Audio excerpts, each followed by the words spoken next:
95% of our life is coming from the programs of life, how to live life that we get in the first 7 years of life. That's why poor people stay poor and rich people stay rich. The movie The Matrix is not science fiction. It's a documentary. Every human, and this is a fact, every human first 7 years is download a hypnosis. The brain of a child under 7 is in a lower vibrational frequency. When you put wires on a person's head, you read electroencephalograph, reading brain activity. A child below 7 has a lower vibration than consciousness. It's called theta. Theta is imagination. Oh, that's how kids play a tea party with mud pies, but to them it's a real thing. A kid rides a broom, it's a horse. That's theta, imagination. Theta is also hypnosis. And the idea is this: before you can become conscious, if you don't have any programs, what are you going to be conscious of? So nature makes the first 7 years. What kind of programs are required to live on this planet? I say, how do you get them? Theta is hypnosis. You just watch. You watch your parents, you watch your siblings, and your community, because you have to learn how many 100,000 rules. Think about it. Just to be a functional member of a family and a functional member of a community, there are rules. Teach an infant these rules. I say, oh, you don't have to. First 7 years, they observe it and just download it. Look, this is not new. I mean, there's the famous book, Rich Dad, Poor Dad.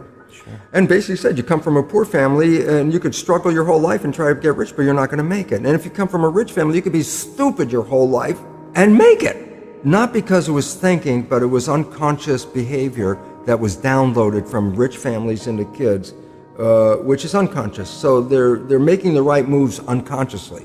If they engage their conscious mind, then they look stupid, but it's unconscious. And that's the same thing with poor people. Poor people have beliefs from the family. Oh, you can't make it, life's a struggle, things are hard, who do you think you are? And if that's the program you get, then 95% of the day you will sabotage yourself. And that's why poor people stay poor and rich people stay rich, because the programming. 95% of our life, this is a fact, comes from those programs in the subconscious. Every day, only about 5% of their life are you using conscious, which is creative. 5%. So your life is being lived, even though you think you're living your life. Exactly, and you don't see it because it's called subconscious, below conscious. And the Jesuits, for 400 years, they were boasting. People didn't understand. They say, give me a child until it's 7 and I will show you the man.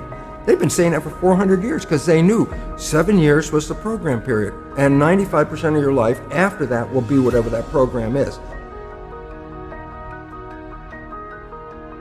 So you don't have to try and think about what happened. I just say, look at your life. The things you like that come into your life come in because you have a program that supports them.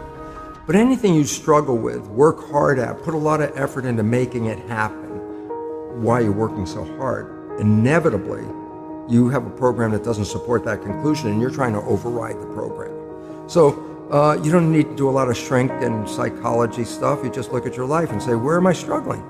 Because wherever you're struggling, inevitably is a program in your subconscious that does not support that destination you've been looking for.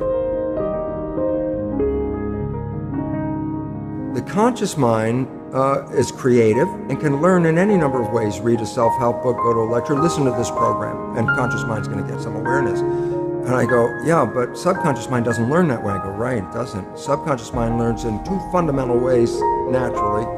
Hypnosis, which is the first 7 years, and after age 7, how do you put new programs in? Repetition, practice. You want to drive a car, you didn't learn how by just getting in the seat and put the key in. You had to practice driving the car.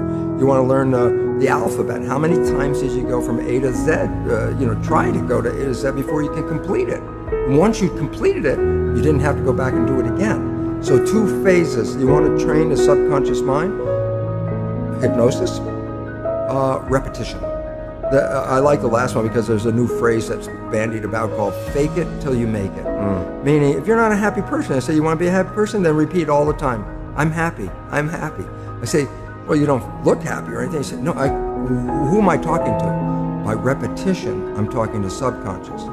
If subconscious gets, I am happy, and 95% of your life comes from that subconscious, there will be a point once the subconscious got, I am happy, you don't have to say it again. Okay. It'll be automatic. And that's why we see people do affirmations and gratitude journals and stuff, because if you do that daily... It's repetitive, and that's the secret part. Putting a sticky note on the refrigerator is more like a suggestion, but it's not a repetition. So it doesn't work very well. But you have to do... Repetition is a habit. It's making habit. So you got to do something religiously in the sense of repeating it to make it work.